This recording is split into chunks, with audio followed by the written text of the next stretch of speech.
तो जैसा कि पिछले एपिसोड में हमने देखा था, शी हाओ के ग्रैंडफादर फिलहाल ये काफी खुश थे जब से इन्हें पता चला था कि शी हाओ जिंदा है और इनके आंखों में खुशी के आंसू देखे जा सकते थे। और शी हाओ भी कहता है कि मैं द ग्रेट डेमोनिक गॉड का ग्रैंड चाइल्ड हूँ, मैं इतना आसानी से कैसे मर सकता हूँ। अब आगे तो बेसिकली ये जो एपिसोड 126 आने वाला है उसका एक्सप्लेनेशन होगा पर नॉवेल का। तो स्टोरी थोड़ा आगे या पहले भी खत्म हो सकती है और थोड़ी अलग हो सकती है, तो देख लेना। और ये डिटेल्ड एक्सप्लेनेशन होगा तो बहुत सी चीजें एनीमे में दिखाई भी नहीं जाती। अब इधर बाहर के लोगों को दिखाया जाता है। ये लोग काफी हैरान थे कि यार ये कौन सा बंदा है, और सभी फिलहाल इसे यानी कि शी हाओ को अंडरवर्ल्ड चाइल्ड कह रहे थे कि एक के बाद एक ये न्यू जनरेशन के जीनियस को हराते जा रहा है।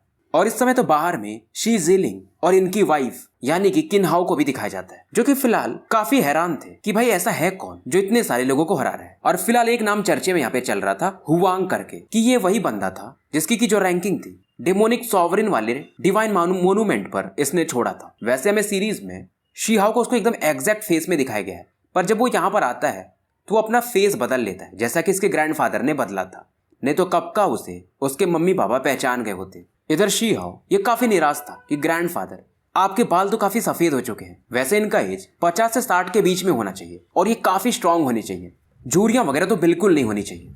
इसके ग्रैंडफादर इसे बताते हैं कि मैं देखो बाहर से तो जैसा दिख रहा हूँ पर अंदर से मैं अभी भी वही स्ट्रांग हूँ, मैं जल्द ही रिकवर कर जाऊंगा।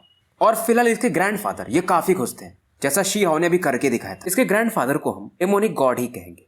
तो फिलहाल ये बताते हैं कि तुम मेरे हाथ का टेंशन मत लो, मैं जल्द ही अपने डिवाइन फ्लेम को इग्नाइट करने वाला हूँ, और जब मैं ऐसा कर पाऊंगा तो मेरी हड्डियां वगैरह यानी कि बॉडी फिर से पहले जैसा हो जाएगा और ये पहले जैसे जवान भी हो जाएंगे। और फिलहाल ये जब खांसते हैं तो शी हाओ को पता चल जाता है और उस डेमोनिक ब्लड के बारे में भी बताते हैं जिसे कि अभी तक ये पूरी तरह से रिफाइन नहीं कर पाए थे और ये उसी का साइड इफेक्ट था। और शी हाओ जब इसे पता चलता है कि वो हेवनली कंट्री वाले वो लगातार कभी इसको परेशान कर रहे हैं कभी इसके ग्रैंडफादर को, और वो जो घोस्ट ग्रैंडफादर जिससे कि इसको तलवार मिला था ये उन्हें भी याद करता है, तो ये सोच रहा था एक न एक दिन मैं इनको सबक तो सिखा के रहूंगा। और फिलहाल इस दर्द को सप्रेस करने के लिए इसके ग्रैंडफादर एक अल्कोहल पीते हैं। शी हाओ भी कहता आप टेंशन मत लो, फ्यूचर में मैं आपके लिए डिवाइन वाइन लाऊंगा। अब फिलहाल ये जो डेमोनिक ब्लड था इसके अंदर कुछ बॉडी को स्ट्रॉन्ग करने के टेक्निक्स छिपे हुए थे, और फिलहाल ग्रैंडपा ये शी हाओ को देते हैं। शी हाओ इसे फील करता और ये खुद हैरान था।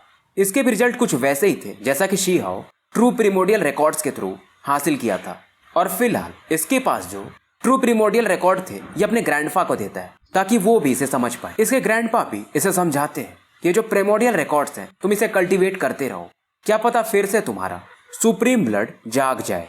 और ग्रैंडपा भी काफी रिग्रेट फील करते हैं कि इनका ग्रैंडसन 2 बार अपने सुप्रीम बोन को खो चुका है, और फिलहाल जो शी हाओ का सुप्रीम ब्लड था वो ड्राई हो चुका था। और ग्रैंडपा सोचते हैं कि अगर ये अपने सुप्रीम ब्लड को रिकवर कर लिया तो कितना ही पावरफुल बन जाएगा। शी हाओ भी इधर हाँ में सर हिलाता है और फिलहाल ये अपने ग्रैंडपा से कहता है कि आपकी बॉडी में फिलहाल ये एनर्जी ज्यादा हो गई है, तो अगर आप कोई यांग मेथड्स को कल्टीवेट करोगे तो इसे न्यूट्रलाइज किया जा सकता है। और इसके पास वो जो टेक्निक थी कुन पैंग करके, यानी वो जो एक बर्ड शायद बनता था, और वो यांग पावर का टेक्निक है। और साथ में ग्रैंडपा को पहले लाइटनिंग टेक्निक को कल्टीवेट करने को कहता है। और इसके पास जो एक गोल्डन बुक था ये और इसके ग्रैंडपा दोनों मिल करके फिलहाल इसे कॉम्प्रीहेंड करने लगते हैं, पर लास्ट तक कुछ होता नहीं है। इसके बाद शी हाओ वो जो पिल फर्नेस था इसके पास उसमें इस पन्ने को उछाल देता है, और साथ में इसमें कुछ वाटर भी मिक्स था। और इमॉर्टल टॉम का वो जो मिट्टी वाला पावर, अब जैसे इस पर ये पड़ता है इलेक्ट्रिसिटी चमकने लगती है, और दादा और पोते ये दोनों हैरान थे। और फाइनली जो इसमें लिखा हुआ था अब इन दोनों को दिखाई देने लगता है। और इसके ग्रैंडपा बताते भी है कि ये जो टेक्निक है ये कुछ ड्रैगन मैस्टिफ से रिलेटेड है। दोनों फिलहाल काफी खुश थे कि अगर हम दोनों इसे कल्टीवेट कर लें तो जो सीक्रेट रियल में लोग छिपे हुए हैं हम उन्हें आराम से हरा सकते हैं। और फिलहाल ये दोनों इस पावर को कॉम्प्रीहेंड करना शुरू कर चुके थे। समय बीतते जाता है और ये जो गोल्डन पेपर था अब इसका लाइट धीरे धीरे डिम होने लगा था, पर शी हाओ ये फिर से जागता है और जो पेपर था इसको फिर से उस पिल फर्नेस और बाकी जो पावर्स थे जैसे कि लाइटनिंग मिला करके इसे फिर से चमका देता है, और बची कुछ और भी ये एब्जॉर्ब करने लगता है। और साथ में अपने ग्रैंडफादर को कुछ मेडिसिन देता है। ग्रैंडपा भी हैरान थे क्योंकि ये जो भी श्रब था ये काफी पावरफुल फील हो रहा था, जो कि शायद होली मेडिसिन से भी ज्यादा पावरफुल था। और शी हाओ इनको बताता भी है कि आप इसे थोड़ा थोड़ा लीजिएगा, नहीं तो ये बॉडी को जला भी सकता है। इधर शी हाओ भी एक मशरूम को निकालता है और इसकी ऑरा अपनी बॉडी में मर्ज करने लगता है। हालांकि फिलहाल ट्रेनिंग के दौरान इन दोनों की बॉडी से थोड़ा ब्लड आ रहा था क्योंकि लाइटनिंग पावर से ये खुद को टेम्पर कर रहे थे। शी हाओ अपने से ज्यादा अपने ग्रैंडफादर के लिए चिंतित था, पर इसके ग्रैंडफादर हालांकि वो ब्लीड तो कर रहे थे पर उन्हें कोई फर्क नहीं पड़ता है। और ये पूछता भी है कि ग्रैंडपा आप ठीक तो हो। ग्रैंडपा बताते हैं कि जो मेरी बॉडी के अंदर एक्सट्रीम यीन एनर्जी आ चुकी है, इस मेथड से मैं इसे निकाल सकता हूँ। दोनों फिर से एक दूसरे को शांत करते हैं और फिर से कल्टीवेशन में लग जाते हैं। और दोनों के आसपास डाउ फ्रैगमेंट यानी कि एक मिस्टीरियस ऑरा को देखा जा सकता था। जहां पर डेमोनिक गॉड बैठे थे, उनके आसपास जो लाइटनिंग ऑरा थी वो स्कारलेट रेनबो के कलर में थी, और इनके आसपास एक ब्लडी रेड कलर का मानो एक सूर्य बना रही हो। और शी हाउ के आसपास कुछ टेक्स्ट को ऐसा उड़ते हुए देखा जा सकता था। समय बीतते जाता है। 2 दिन और 2 रात निकल चुके थे, और बीच बीच में जब भी वो पेपर डिम होता था, ये फिर से वो सेम टेक्निक यूज करते थे। उसे पिल परनेस में फेंकते थे और डाउ एनर्जी के थ्रू फिर से उसे ब्राइट कर देते थे। और अब तक तो समय बीतने के साथ डेमोनिक गॉड के पीछे कुछ पंख भी आ चुके थे, और इनके आसपास एक कोकून सा बनने लगता है, मानो इनका रीबर्थ हो रहा हो। और शी हाउ का भी जो कॉम्प्रिहेंशन था वो भी काफी प्रोफाउंड था। इसके आसपास कुछ पौधों को उगते हुए दिखाया जा सकता था। बेसिकली वो लाइटनिंग के फॉर्म में थे। शायद ये कोई लाइफ फोर्स को कॉम्प्रिहेंड कर रहा था। और प्रोसेस कैसा चल रहा था कि जैसे कोई पौधा बड़ा होता है, फिर मुरझा जाता है, फिर से जन्म होता है, कुछ रिइंकार्नेशन टाइप का यह प्रोसेस था। और सबका रिइंकार्नेशन अलग अलग होता है। इसके आसपास कभी कभी मेटल एनर्जी को भी देखा जा सकता था। और शी हाउ मानो मैनिफेस्टेशन से एक स्पीयर बना रहा हो, जो कि दिखने में काफी पावरफुल था। एक तरह से इसे स्लॉटरिंग पावर कहा जा सकता है। और फिलहाल ये लाइटनिंग के साथ वन हो रहा था। लाइटनिंग डाउ और इसकी बॉडी ये दोनों मर्ज हो चुके थे, और इसका पावर लेवल यानी कि जो डोमेन फील्ड जिसे हम कहते हैं, वो पहले से भी ज्यादा प्रोफाउंड और एक्सपैंड हो चुका था। और शी हाउ के आसपास एक अज्योर लिक्विड कहना भी गलत होगा, पर लिक्विड के जैसा ही था, जो मानो लाइफ फोर्स से भरा हो। पर इसमें लाइटनिंग पावर भी मिक्स था। पर लाइटनिंग वाटर में कैसे बदल सकता है? और स्पेस में एक ऐसा लाइट जाते हुए दिखाई देती है, यानी कि लाइटनिंग पहले फायर में ट्रांसफॉर्म होती है, फिर लाइफ फोर्स यानी कि पेड़ वगैरह में, फिर मेटल में, और चौथा जो था ये अज्योर वाटर था। इससे हम लाइटनिंग डाउ कह सकते हैं। लाइटनिंग डाउ 4 एक्सट्रीम्स। वैसे तो शी हाउ फिलहाल सुप्रीम एक्सपर्ट रियल में था, पर इसका पावर लेवल उससे भी कहीं ऊपर जा चुका था।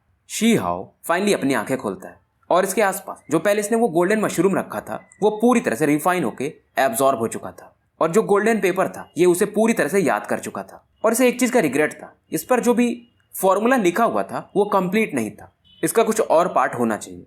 और फाइनली इधर ग्रैंडपा भी अपनी आंखें खोलते हैं, और इनके आसपास जो कोकून था फाइनली वो शैटर्ड हो जाता है, और जो भी आसपास की औरत थी इनकी बॉडी में एंटर कर जाती है। इनके पीछे में इनके विंग्स को देखा जा सकता था, जिसमें से कि एक ब्लैक था और दूसरा व्हाइट।